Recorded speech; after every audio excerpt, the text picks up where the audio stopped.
몸이 잠에서 깨면 우리 귀도 깨는 줄로 믿습니다.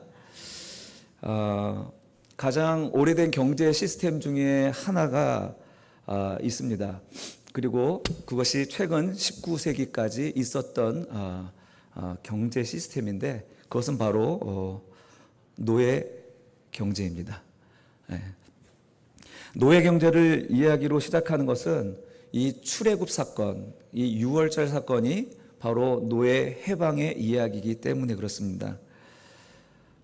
바로는요, 지금 인구가 급격히 늘어가는 이스라엘 민족에 대한 두려움이 있었습니다. 그 두려움을 노동력을 착취하고 압제함으로써 해결하려고 했죠.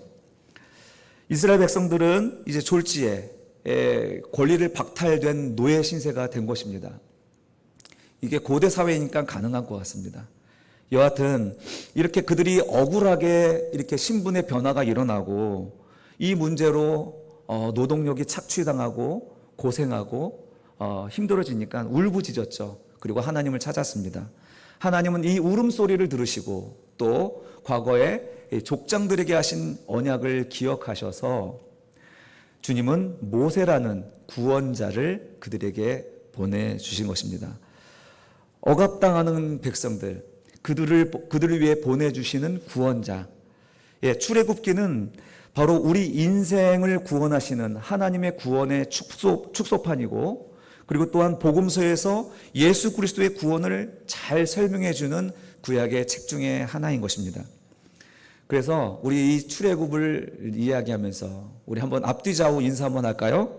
자, 가야 합니다. 저기 머무시면 안 돼요. 한 2명 이상 말씀해 주세요. 가야 합니다. 이 자리에서 일어나시면 안 되고요. 자, 가야 합니다. 저기 머무시면 안 됩니다. 할렐루야.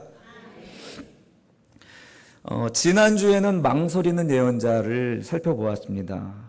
하나님이 그를 일으켜서 그 모세의 손에 계획표와 그리고 또 로드맵과 해야 될 대본까지 싹 써서 그 입에 넣어 주시면서 백성의 구원자로 보내셨지만 모세는 주저했죠.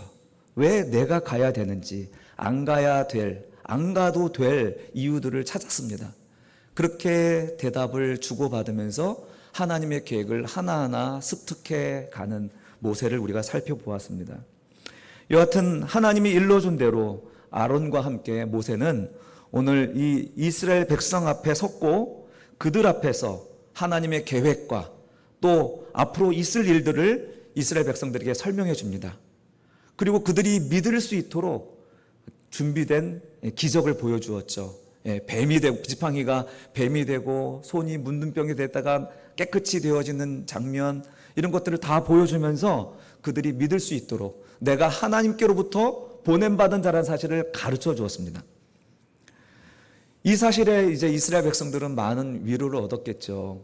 우리가 부르짖었고 울었는데 우리 하나님이 응답하셔서 구원자를 보내주셨다는 이 사실이 그들에게는 많은 위로가 됐을 것입니다. 이렇게 이스라엘 백성들은 모세로 하여금 정말 그 고난 가운데서 희망을 가질 수 있었고 미래를 꿈꿀 수가 있게 되었습니다. 그리고 오늘 본문 1절에서 모세와 아론은 당당하게 바로 앞에 나가는 것입니다. 우리 1절 다시 한번 읽어봅시다. 시작. 그 후에 모세와 아론이 바로에게 가서 이르되 이스라엘의 하나님 여호와께서 이렇게 말씀하시기를 내 백성을 보내라. 그러면 그들이 광야에서 내 앞에 절기를 지킬 것이니라 하셨나이다. 아멘. 이 장면을 생각해 보세요. 바로의 입장에서는 되게 어이없는 장면이죠. 저 거지들의 우두머리가 와가지고 그것도 겸손하게 우리가 잠시 어디 좀 갔다 올 테니 좀 휴가를 주십시오. 우리의 신이 광야에서 예배 드리도록 우리를 불렀습니다. 이렇게 부탁하는 쪽으로 해야 되는데 마치 어떤 나라의 왕의 사신이 와가지고 협상 테이블에 앉은 것처럼 이렇게 담대하게 얘기하는 것입니다. 우리 여호와 하나님이 말씀하시는데 내 백성을 보내라 라고 말씀하셨나이다 라고 얘기하는 것입니다. 어이가 없죠. 그런데 한 걸음 더 나가면 이거는 협상의 재료도 아닙니다. 무조건 보내라는 것입니다. 이 바로의 기분이 어떨지 한번 여러분 입장 바꿔 한번 생각해 보십시오. 여러분이 바로라면 어떻겠습니까? 여러분 직장 상사인데 저 말단 사원이 이런 식으로 나온다고 생각해 보십시오. 기억해 뒀다가 자르죠. 요놈들 봐라. 요놈들 자기들 힘을 결집해 가지고 반란을 하려는구나. 그래. 바로는 그들을 잘라낼 수가 없어요. 그들을 노예 경제로서 이 이집트가 부강하고 있었기 때문에 바로 잘라낼 수가 없었고, 대신 정치적인 역량으로 이들을 와해시키는 방법을 택합니다. 그것이 6절에서 8절의 내용이죠. 한번 제가 읽어드릴게요. 바로가 그날의 백성의 감독들과 기록원들에게 명령하여 이르되 너희는 백성에게 다시는 벽돌을 쓸 집을 전과 같이 주지 말고 그들이 가서 스스로 집을 줍게 하라. 또 그들이 전에 만든 벽돌 수요대로 그들에게 만들게 하고 감하지 말라. 그들이 게으름으로 소리질러 이르기를 우리가 가서 우리 하나님께 제사 드리자 하나니. 바로가 이렇게 명령을 합니다. 여러분, 이렇게 명령하면 어떤 결과가 초래가 될까요? 이렇게 이스라엘 백성들에게 무거운 짐을 더 얹어지게 되면 어떤 일들이 벌어지겠습니까? 이렇게 희망으로 똘똘 뭉쳐졌던 이스라엘 백성들이 이제 이 가졌던 희망 대신 절망을 겪게 되겠죠. 그리고 헛된 희망을 불어넣은 모세와 아론에게 원망을 쏟아내겠죠. 바로는 대단한 정치꾼입니다. 정치의 역량을 통해서 바로 그 결집된 이스라엘의 힘을 와해시켜 버립니다. 그 결과 12절입니다. 온 백성이 흩어져 버립니다.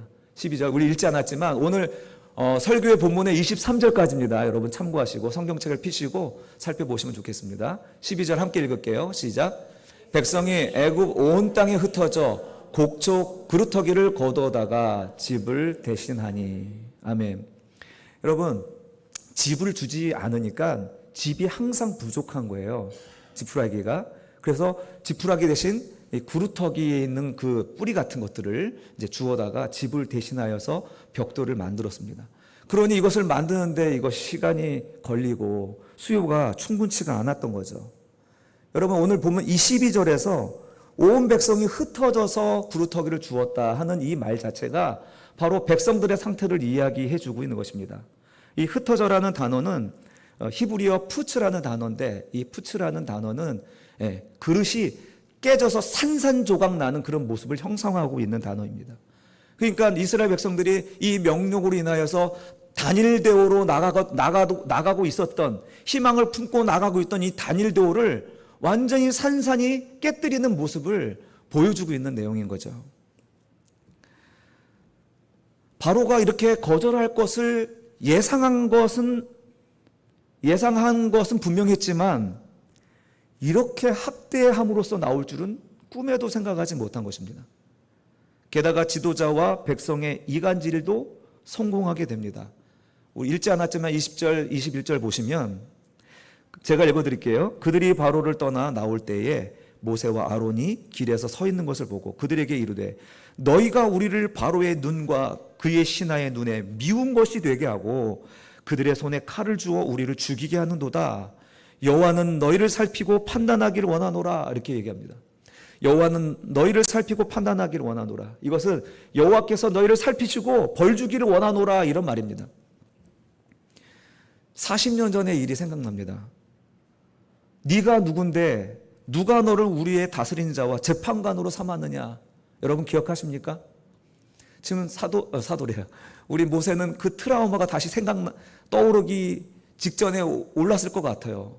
백성들이 이렇게 와가지고 따졌을 때요.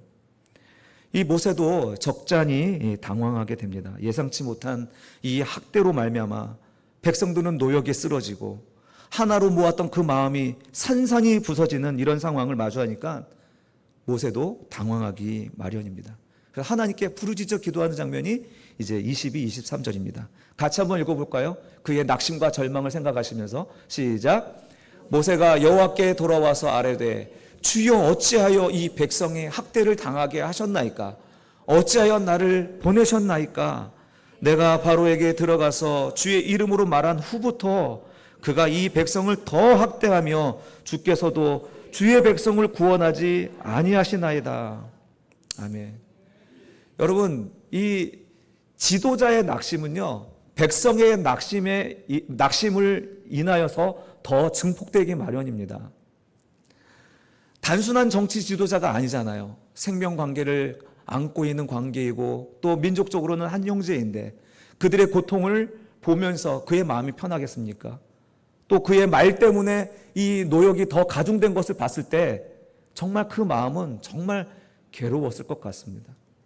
차라리 내가 아프면 좋은데, 차라리 내가 그 말에 대한 책임을 지고 맞으면 좋을 텐데 우리 백성들을 이렇게 때리고 치니 괴로운 것이죠. 경찰들과 또 검사들이 하는 이 수사 방식이 있답니다. 어떻게 해요? 그 주변 사람들을 치면 돼요. 주변 사람들을 치면 불게 돼 있습니다. 시드기야도 마찬가지죠. 여러분, 유다의 시드기야, 마지막 왕이 시드기야입니다. 시드기야는 바벨론 왕에게 잡혀서 자기가 그 거역한 거에 대해서 책임지고 죽임을 당해 마땅한데 죽이지 않아요. 대신 어떻게 합니까? 그의 아들을 자기 눈앞에서 참수합니다. 그리고 그 순간 그의 누나를 빼버립니다. 그 저주스러운 그 장면을 자기의 몸속에, 자기 영혼 속에 봉인한 거 아닙니까? 난 성경에서 이것이 가장 슬픈 장면인 것 같습니다. 여러분, 차라리 내가 아픈 게 낫지 나 때문에 누군가가 아픈 거 보면 견딜 수가 없는 거예요. 그래서 하나님께 주님 어찌하여 저들로 학대당하게 두십니까? 왜 나를 저들에게 보내주신 것입니까? 저들이 저렇게 학대당할 때 왜 주님은 구원하시지 않습니까?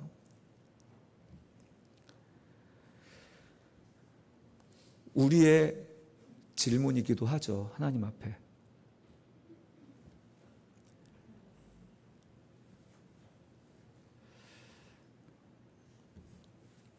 하나님의 명령으로 그들의 마음을 모아서 희망을 가지고 해방의 기쁨을 바라보면서 이제 출애굽을 준비하는 그들에게 이제 산산이 깨진 화병처럼 흩어져 버리고 백성들은 원망하고 그리고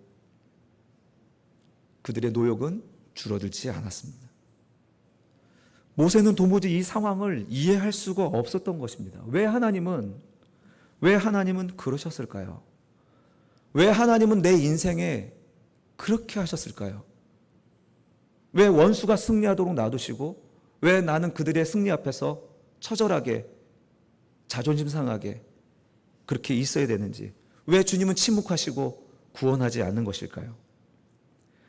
왜 낙심에 떨어지도록, 왜 바닥에까지 떨어지도록 주님은 그냥 두셨을까요?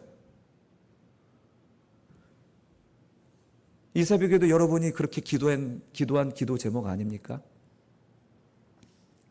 왜 그러셨을까요, 하나님? 오늘 본문에 비추어서 말씀드리면 이스라엘이 아직 마음으로 하나님의 백성이 아니었기 때문이라고 저는 보았습니다. 하나님은 그들을 내 백성이라고 이야기했지만 애굽에서 살던 이스라엘 백성들은 아직 하나님의 백성이 아니었던 것입니다. 1절을 한번 보실게요. 그 후에 모세와 아론이 바로에게 가서 이르되 이스라엘 하나님이 여호와께서 이렇게 말씀하시기를 내 백성을 보내라. 내 백성을 보내라. 하나님은 우리를 향하여서 한 번도 우리를 당신의 백성이 아닌 적이 없었습니다.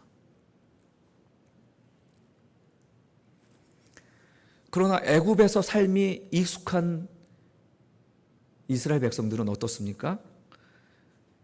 그들의 삶에 있어서 하나님이 누군지도 몰랐고 그저 그들이 살아왔던 그 관성대로 바로가 그들의 왕이었고 그들은 바로의 백성이었던 것입니다.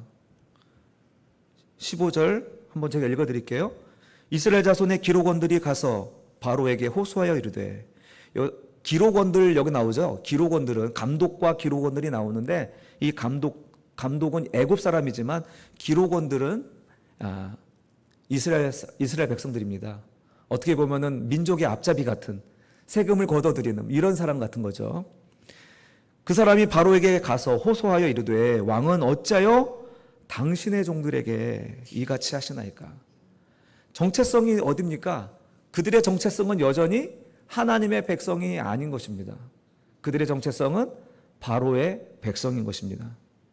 이름만 하나님의 백성인 거예요.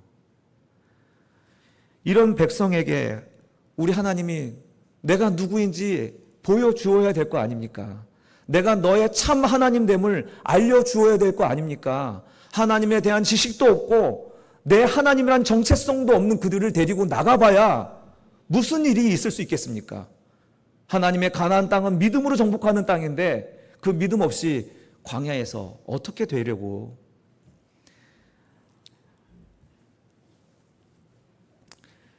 게다가 바로는요 이미 하나님의 심판을 자초합니다. 하나님이 모세를 통해서 내 백성을 보내라 이렇게 얘기했더니 2절에서 이렇게 얘기합니다. 2절 같이 읽을까요? 시작. 바로가 이르되 여호와가 누구이기에 내가 그의 목소리를 듣고 이스라엘을 보내겠느냐. 나는 여호와를 알지 못하니 이스라엘을 보내지 아니하리라. 아멘. 예, 말 잘했다. 그래, 내가 누군지 알려줄게. 내가 누군지 알려주마. 예, 바로 지금 이 바로의 말을 통해서 여호와 하나님은 당신이 누구인지, 여호와가 누구인지를 가르쳐 주는 것입니다. 그러니까 출애굽 사건은요 하나님이 누구신지를 가르쳐 주는 사건입니다. 여호와 하나님이 누구신지 가르쳐 주시는 사건입니다. 애굽을 탈출한 오늘 우리들에게도 하나님은 여전히 우리에게 말씀하시는 것은 당신이 누구인지를 알려주시기 위해서 오늘 애굽에서 탈출한 우리들에게 가르쳐 주시고 있는 것입니다. 그 대상은 누구냐? 당연히 애굽의 바로와 백성들일 것입니다. 그래서 이어지는 이야기는 10가지 재앙이 등장하면서 여호와 하나님이 어떤 분이신지를 온 세상에 선포하는 내용이 등장합니다. 그러나 더 근본적이고 더 1차적인 가르침은 누구에게 있냐면 이집트에 눌러 살고 있는 바로 하나님의 백성 이스라엘입니다. 그들에게 당신이 누구인지 가르쳐주고 싶은 것입니다. 이 일로 말미암아 낙심한 예언자에게 이렇게 하신 이유는 6장에서 설명해 주십니다. 하나님이 마치 변명하듯이 말씀합니다. 내가 누군지 아니? 나는 여호와야. 나는 스스로 존재하는 자야. 이렇게 말문을 여시면서 6장 6절에서 7절을 이렇게 말씀하십니다. 같이 읽겠습니다. 시작.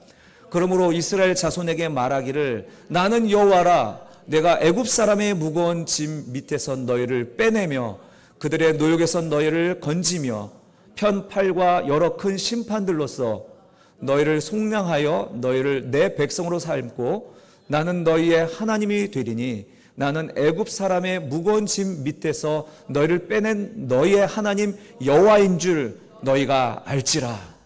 아멘. 하나님의 목표는 이것입니다. 내가 누구인지를 알기를 원하시는 거예요. 비록 그들의 눈에는 바로만 보이고 이집트만 보이지만 보이지 아니하는 하나님이 어떤 분이신지를 가르쳐 주시기 위해서 그들을 광야로 이끌어 가시는 것입니다.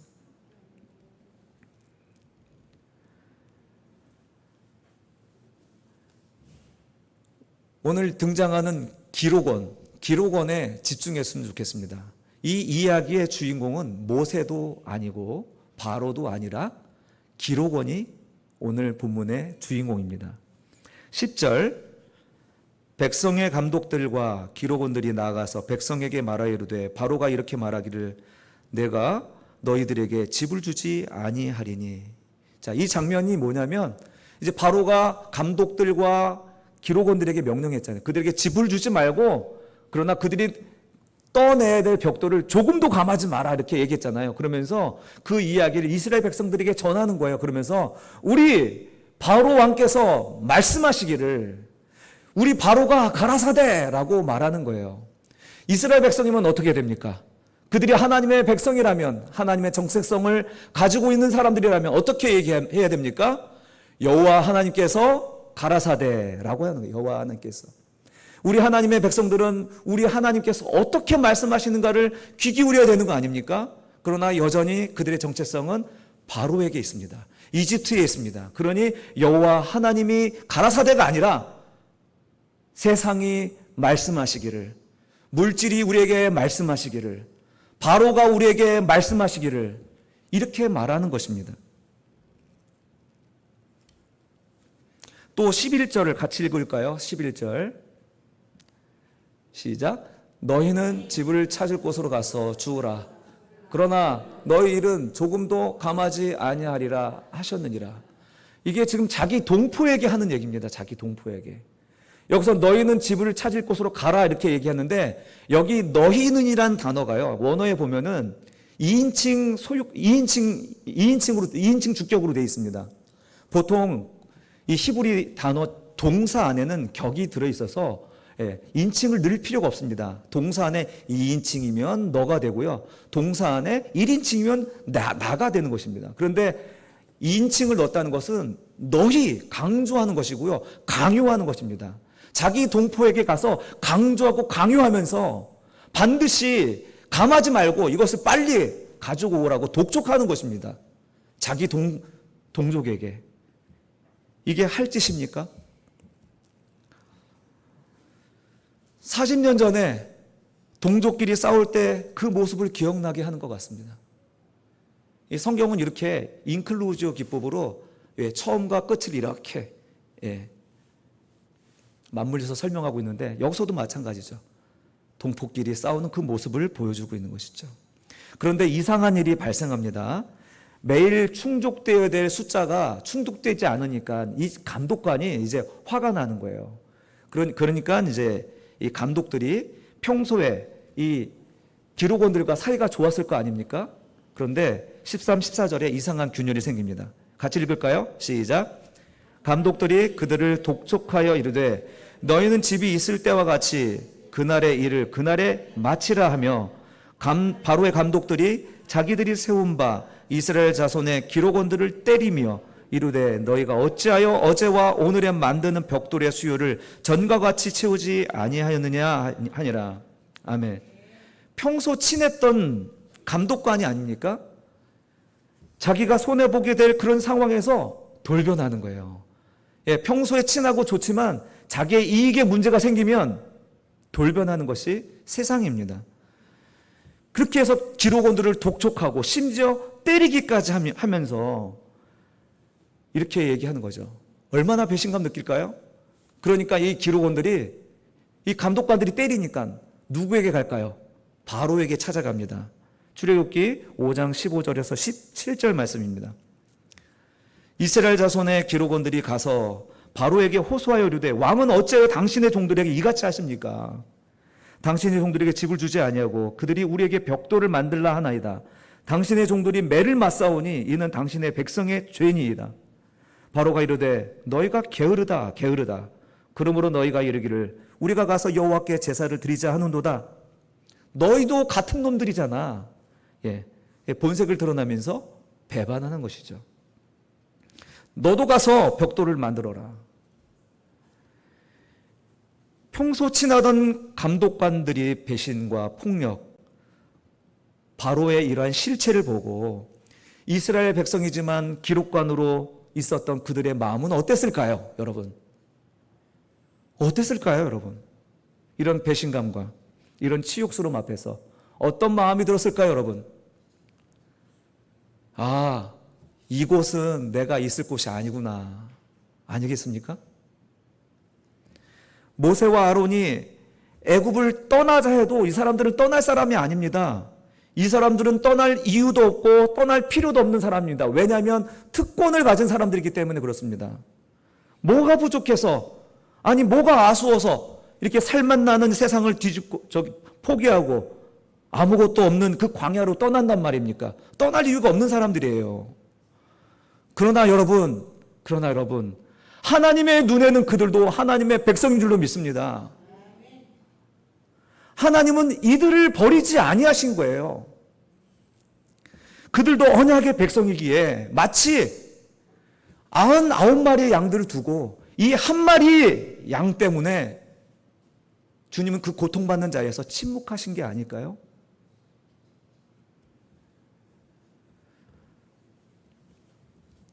하나님이 부르신 예언자조차 낙심이 될 정도로 침묵하시고 모두가 실패처럼 보이는 이 자리에 우리 하나님이 그저 두신 것은 아직 그 애굽의 땅에 당신의 백성들이 남아있기 때문인 것입니다. 그래서 이 세상에 의지할 것이 없음을 가르쳐 주시기 위해 이 모든 우주를 멈춰버리신 것입니다. 너희가 섬길 왕도 아님을 가르쳐 주시는 것입니다. 지금 너희가 서 있는 그 곳도 네가 서 있을 곳이 아님을 주님은 가르쳐 주시는 것입니다. 그래서 나 여호와가 너희의 유일한 구원자며 언약을 기억하여 신실하게 지키는 아버지 되심을 가르쳐 주시기 위해서 주님은 이렇게 침묵하신 것이었습니다. 오늘 본문의 주인공이 누군지 아시겠죠? 바로 이 기록원들입니다. 하나님의 백성의 정체성이 아니라 바로의 정체성으로 살아가는 하나님의 백성들을 오늘 주인공으로 삼고 오늘 등장시키고 있습니다. 어쩌면 현재 우리를 가장 잘 묘사하는 사람이 그 99명에 해당되는 이스라엘 백성이 아니라 이 기록원들이 아닐까 싶습니다. 왜냐하면 우리도 지금 우리 역사상 가장 부유한 시대, 풍족한 시대에 살고 있는 사람들입니다. 그런데 우리는 여기서 떠나야 되고 엑소더스 해야 되고 탈출해야 되는데 전혀 깨닫지 못하고 살아가고 있는 거 아닙니까? 우리의 기도를 한번 곱씹어 보십시오. 우리의 기도의 내용들이 무엇입니까? 이 땅에서 잘 살게 해달라는 거 아닙니까? 이 땅에서 좀 더 부유하게 살게 해달라는 거 아닙니까? 좀 더 건강하게 조금이라도 더 많이 살고 싶다라고 기도하는 거 아닙니까? 주님이 그렇게 먼저 그 나라를 구하라. 너희의 관점을 하늘에 두어라. 그러면 너희의 필요를 모두 주신다. 그렇게 말해도 우리는 여전히 이곳, 이 애굽에서의 눌러 살 생각만으로 구하는 것은 아닌지 우리의 기도를 한번 점검해 보자는 것입니다. 사랑하는 성도 여러분, 하나님은 이 기록원들이 이 일상의 편안함에 빠져들지 않도록 그들의 일상을 깨뜨리셨습니다. 힘들죠. 괴롭습니다. 그러나 그게 은혜였습니다. 이게 은혜라는 것을 아셔야 돼요. 문제가 없는 것이 은혜가 아니라요. 그 문제 가운데서 우리가 배우고 헤쳐나올 때 강인함을 얻게 되는 하나님의 은혜가 거기에 담겨 있다는 것이죠. 빌리 그레이엄 목사님이 설교 때 이런 말씀하셨습니다. 차를 타고 가는데 어떤 교회에 마귀가 들어가려고 그런다는 거예요. 근데 좀 지나다가 어떤 교회 가보니까 마귀가 그 뒤에 편안하게 앉아가지고 차 마시면서 노닥거리는 것을 본대요. 여러분, 이 두 교회 중에서 어떤 교회가 정말 살아있는 교회일까요? 첫 번째요. 할렐루야. 여러분, 문제가 없는 게 살아있는 게 아닙니다. 문제 속에서 우리는 강해지고요. 문제 속에서 우리는 하나님이 유일한 소망인 것을 발견하게 되는 것입니다.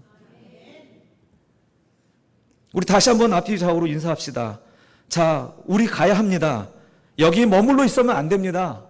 인사해 주십시오, 한번. 가야 합니다. 예, 문 열고 나가시면 안 되고요. 아멘. 예, 우리의 목표는 이 땅이 아닙니다. 이 땅을 따라가면 반드시 배신당합니다. 이 땅의 목표는 나를 배신하는 것이기 때문에 그렇습니다. 그것을 가르쳐 주시려고 우리를 잠시 멈추시고 마치 감독관과 바로가 잠시 승리한 것처럼 보여주시는 것입니다. 그들은 잠시 승리한 것뿐입니다. 잠시 후면 그들은 영원히 멸망하고 영원히 패배할 것입니다. 고난 만난 내가 여기저기 도움을 찾습니다.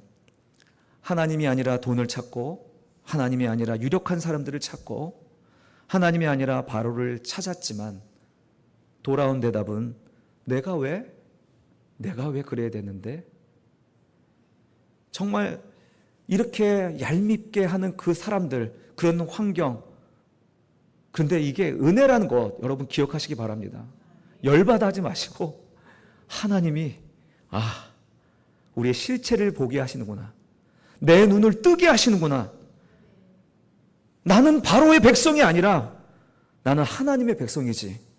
세상은 내가 소망을 두고 살 곳이 아니지. 돈도 아니고 명예도 아니고 자식도 건강도 아닌 것을 반드시 우리에게 깨닫게 해주시는 것입니다. 돈이 배신하고 건강이 배신하고 자식이 배신하고 이 모조품 같은 세상에서 오직 유일한 소망이신 여호와 하나님을 붙들라고 이 온 우주를 멈춰 세운 것입니다. 사랑하는 성도 여러분, 삶에 문제가 생겼습니까? 낙심할 일이 아닌 줄로 믿습니다. 오히려 복이라고 믿고 감사하십시오. 누가 나의 주인인지, 누가 나의 생명인지 반드시 깨닫게 될 것이기 때문입니다. 어려워진 때는 중요한 때입니다. 한번 따라해 볼까요? 어려워진 때는 중요한 때입니다. 예, 어려운 일 만나면 지금 중요한 순간입니다. 정신을 바짝 차리고 깨어서 하나님께 기도할 때라는 것입니다. 엉뚱한 곳에서 잘못된 해결책을 구하지 마시고 살아계시고 신실하신 그리고 나를 소유 삼아 주신 주께 구하시기를 바랍니다. 우리 고린도후서 4장 17, 18절을 한번 같이 읽겠습니다. 시작. 우리가 잠시 받는 환난에 경한 것이 지극히 크고 영원한 영광에 중한 것을 우리에게 이루게 함이니 우리가 주목하는 것은 보이는 것이 아니요 보이지 아니하는 것이니 보이는 것은 잠깐이요 보이지 않는 것은 영원함이라. 아멘. 아멘. 사랑하는 성도 여러분, 우리가 잠시 받는 환난이라고 이야기합니다. 그러나 지극히 영원한 영광, 이것에 비하면 이 잠깐 받는 것, 그리고 경한 것, 가벼운 것을 비교해 보면 비교조차 할 수 없다라고 이야기하는 것이죠. 그러니 우리가 주목하는 것은 이 현실에 함몰하는 것이 아니라 영원하신 하나님을 바라볼 때 그 하나님 안에 크고 영원하고 무거운 것, 중한 것들이 우리 안에서 열매 맺게 되는 줄로 믿습니다. 오늘의 고난은요, 내일의 눈을 열어주는 안약인 줄로 믿습니다. 오늘 본문에서 하나님은 우리를 향해 너희는 내 백성이라고 말씀하십니다. 준비도 인식도 없는 우리를 먼저 우리를 당신의 소유로 삼아 주신 것입니다. 하나님은 우리와 관계 맺기 위하여 광야 예배로 초청하셨습니다. 이를 위하여 하나님은 이유 있는 침묵을 이끌어 오셨습니다. 평소 친하던 감독관에게 맞을 때, 바로에게 배신당할 때 이곳이 내가 있을 곳이 아님을 알게 하시려고, 내가 의지할 사람이 아님을 알게 하시려고, 내게 거짓된 그 왕을 제거하시려고 하나님은 침묵하셨던 것이죠. 돌아보니 이 모든 것이 나를 위해 우주를 멈추신 하나님의 은혜임을 우리가 항상 기억하면서 감사하는 저와 여러분 되시기를 주님의 이름으로 축원합니다. 아멘.